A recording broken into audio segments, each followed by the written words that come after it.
Bonjour, je suis Steven Corvès, vous êtes sur la chaîne de Film 1 de Singe et aujourd'hui c'est un nouveau vlog, c'est le 6. Voilà, on va parler des piles à lire.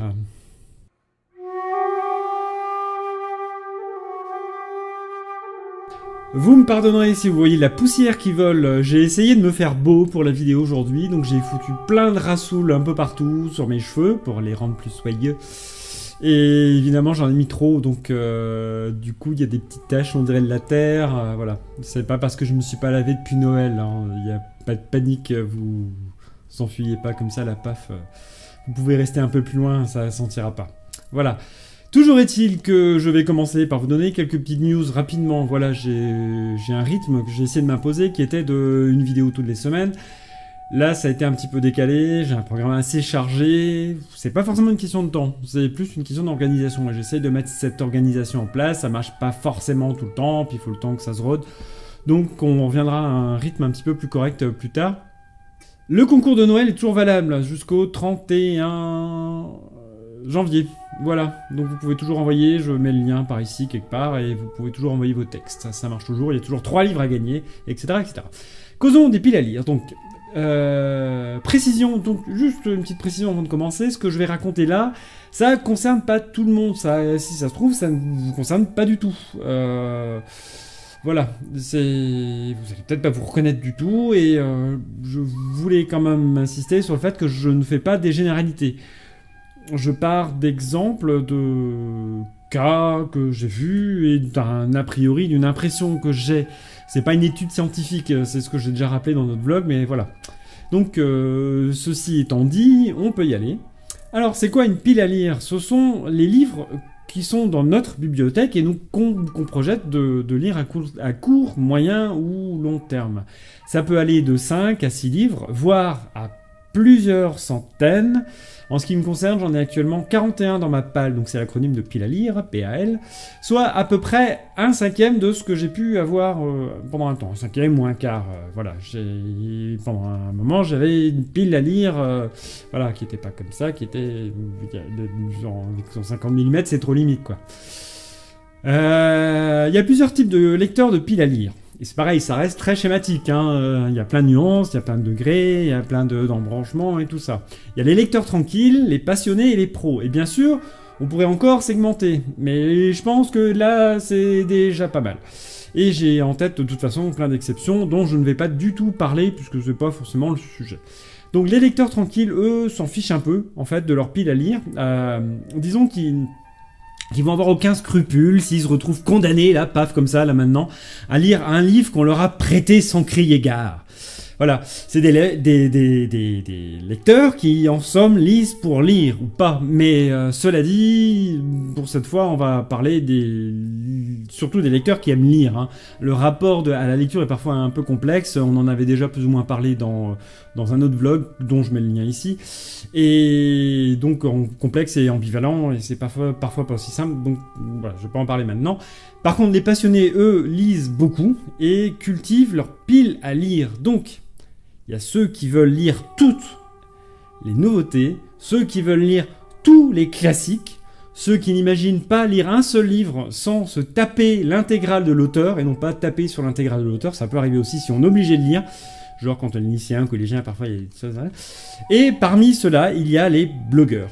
Mais on va y revenir parce que leur catégorie se confond un petit peu avec la suivante, c'est-à-dire celle des pros.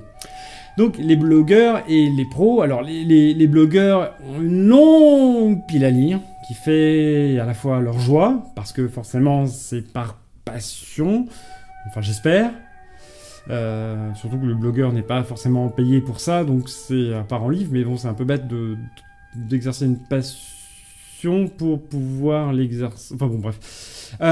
C'est leur joie parce que c'est des livres qui leur plaisent, qu'ils ont de compte à rendre à eux-mêmes, qu'à eux-mêmes et à leurs lecteurs. Et bah, je leur jette pas la pierre du tout. Tenir un blog, ce sont des contraintes. Si on ne donne rien à lire, bah, ça n'a pas vraiment d'intérêt de tenir un blog. Après, voilà, c'est plus nuancé, etc. etc. Bon, bref. Mais bon, ils ont aussi des services de presse qui peuvent être moins intéressants. Mais bon, il y a une contrepartie. Si je veux avoir plein de livres qui m'intéressent, ben, peut-être que je suis obligé d'accepter des livres moins top à certains moments. Donc voilà, il y a sûrement certains blogueurs qui sont plus sélectifs que d'autres. Ça dépend. Ben, s'il y a la question des moyens, si on a assez de sous pour s'acheter tous les bouquins qu'on veut et que la question ne se pose pas, ben, les services de presse...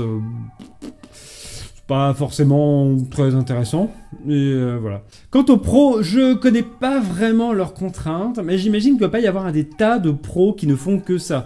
Je parle pas du tout, évidemment, des comités de lecture, des gens qui font partie des comités de lecture dans les maisons d'édition qui se chargent de lire tous les manuscrits qui débarquent, qui arrivent.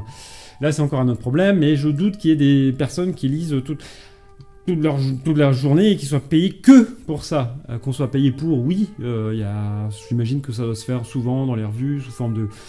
comme pour les pigistes, etc. J'imagine, en tout cas.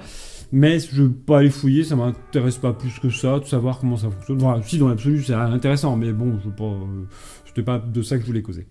Parce que voilà, le but, c'était pas vraiment de faire une typologie des lecteurs de piles à lire, même si j'en ai parlé pas mal, voilà. Mais bon, c'était une introduction longue, qui sera peut-être plus longue que le reste, mais bon, peu importe. Bref, j'en viens à l'essentiel. Donc, est-ce qu'on doit avoir une pile à lire ? Et je pourrais répondre, ça dépend des lecteurs et des habitudes. En fait, je vais être très catégorique, non.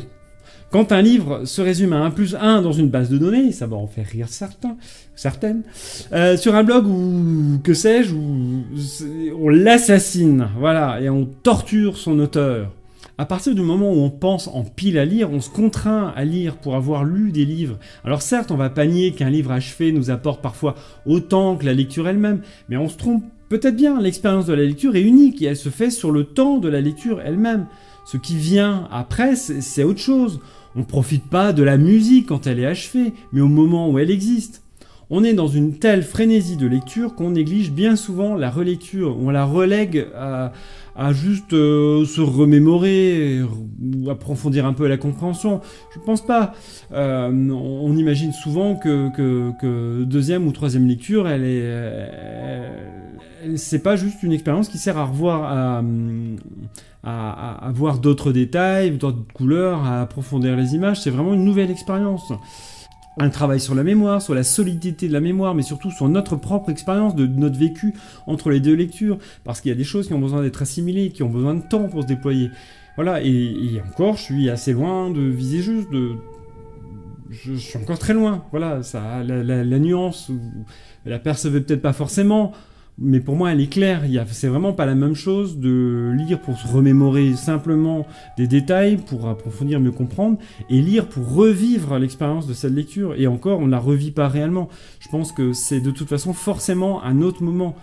Donc avoir une pile à lire, c'est se condamner à la culpabilité de la société de consommation. Qu'on le veuille ou non, on devient consommateur de livres. Personne n'y échappe. Moi le premier, je suis encore dans cette dynamique. Ben, évidemment j'y travaille, sinon je ne ferais pas cette vidéo. J'ai 41 livres à lire, mais je veux réduire cette liste à 0. Je veux ensuite avoir le temps de relire, je veux pouvoir lire ce que je veux, quand je veux, acheter les livres quand ça me chante, sans avoir à me demander quand je pourrais les lire. Ce qui me manque depuis que j'ai une pile à lire, c'est l'exaltation de ce moment où on se plonge dans une lecture inattendue, soudaine, inappréciable, tellement elle arrive au bon moment. À titre personnel, je vous avoue que je me suis laissé un petit peu emporter par le soutien que je donne aux librairies et à celle où j'ai mes habitudes, c'est la librairie critique. Voilà, c'est une très bonne librairie, on y est merveilleusement bien accueilli, voilà, et puis super bien conseillé, ça, il n'y a vraiment pas de souci, et je ne suis pas prêt d'arrêter d'y aller. Mais plus d'une fois, j'y suis allé justement par besoin d'affirmer ma solidarité envers ce lieu de rencontre et de culture, voilà, plus pour ça que pour trouver vraiment de quoi lire. Voilà, ça m'empêche pas évidemment d'y trouver des livres qui me plaisent beaucoup et pour lesquels j'ai un coup de cœur, c'est pas le problème, hein. Comme je dis, c'est pas ou l'un ou l'autre, c'est toujours nuancé, mais c'est biaisé. Dans ma bibliothèque, même si je tiens pas compte des livres que j'ai prévu de relire, j'en ai pour plusieurs années. Voilà, j'en suis certain, surtout si je me tiens à mes nouvelles habitudes de lecture. Vous savez, les habitudes dont j'avais parlé dans le vlog numéro 2 à propos, qui s'appelait « Apprendre à lire », justement, à propos de la manière dont on lit. Truc sur la prise de temps et tout ça, prendre ton temps quand on lit et tout ça. Moi, j'y suis encore dans ce travail, mais j'ai beaucoup avancé. Bref, je pense que j'en ai assez dit. On va s'arrêter là pour l'instant, mais ça m'empêchera pas, si besoin, de prolonger la discussion dans une autre vidéo. Voilà.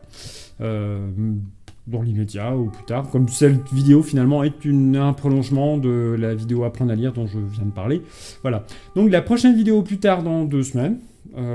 Avant, si je peux. J'en profite pour dire que je vais sûrement aussi essayer de refaire des vidéos purement musicales, enfin avec de l'image, mais où je vais pas forcément mettre de texte, tout ça, parce que c'est... ça manque un peu, je sais que ça plaît, et que moi j'aime les faire, et c'est vrai que je me contrains beaucoup à faire de la vidéo plus du texte, plus de la musique, et c'est vrai qu'à un moment donné, mettre un peu le texte en retrait et faire que de la musique, ça peut être intéressant, comme par moment je fais que du texte, et voilà. Bref, sur ce, pensez à vous abonner si ça vous a plu, c'est hyper important, cliquez sur j'aime, commentez, voilà, pour discuter, ça sera avec plaisir. Et puis voilà, et ça rebooste et ça fait plaisir, et puis tout ça, et puis bon, Canigou.